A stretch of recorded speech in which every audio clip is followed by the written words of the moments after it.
Kaya ni Koan, Ni. nag-video ka.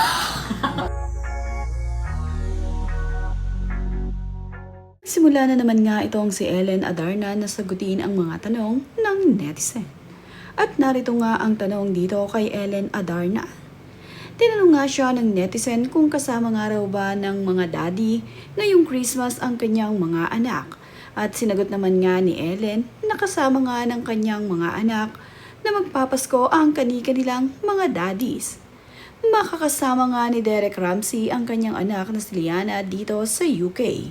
Sinabi nga kasi nitong si Ellen Adarna na nakiusap nga raw ang papa ni Derek dito sa kanya. At dahil matanda na nga raw ito at mayroon pang sakit, ay pinagbigyan ito ni Ellen Adarna dahil ayaw nga naman daw niyang pagsisihan sa bandang huli na hindi makasama ni Liana ang kanyang lolo. Masaya nga itong sina Derek ngayon habang sila ay nasa UK. Lalong-lalo pa nga at kasama niya ang kanyang anak na si Liana at ang pamilya ng kanyang mama White. New Year's, Liana, I allowed Liana to go with her father's family because nakiusapan ang papa ni Derek dahil if Liana could go, if I could reconsider. At first I didn't allow, but he's sick and I don't want to carry that guilt because who knows what's going to happen. I don't want to carry that guilt na I didn't allow Liana to spend time with her grandfather.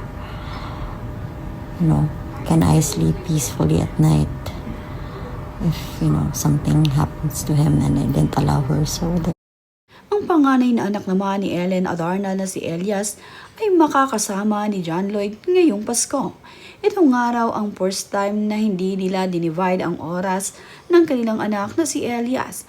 Makakasama nga ni John Lloyd ang anak ngayong Christmas.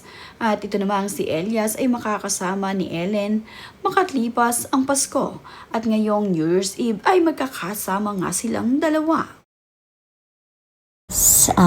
Elias is spending Christmas with John Lloyd and this is the first time ever na not divided iyang time because before it was half-half.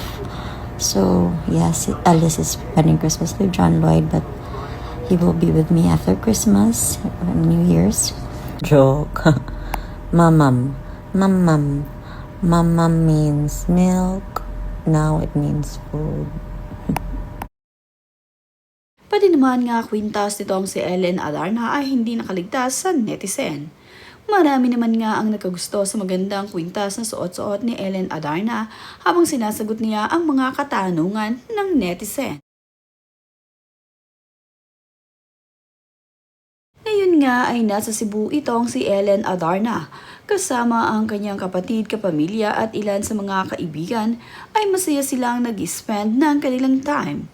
Dito nga magsa-celebrate ng Christmas itong si Ellen Adarna kasama ang kanyang pamilya. Nakakatuwa nga sa ganitong pagkakataon ay nakauwi ng Cebu itong si Ellen Adarna upang makasamang mag-celebrate ng Christmas ang kanyang family na naroroon. Sulit nga ni Ellen Adarna ang panahong nasa Cebu siya. Kaya naman habang nandito siya ay nakikipagkita siya sa kanyang matatalik na mga kaibigan na matagal nga rin niyang hindi nakakasama. Sulit na sulit nga ang pag-uwi nitong si Ellen Adarna dito sa Cebu.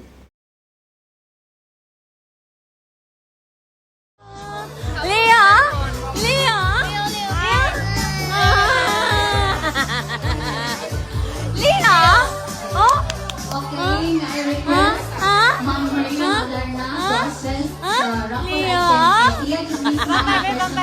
Vampire Bella.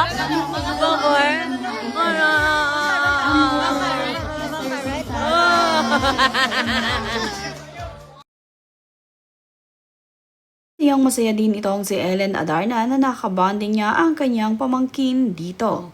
Ito nga ay anak ng kanyang twin brother na ngayon nga lamang niya nakakasama dahil hindi naman nga sila madalas magkita ng kanyang kapatid at aliw na aliw siya sa kanyang napakalusog na pamangking ito kasama ang kanyang pinsa na si Farah Fornilio.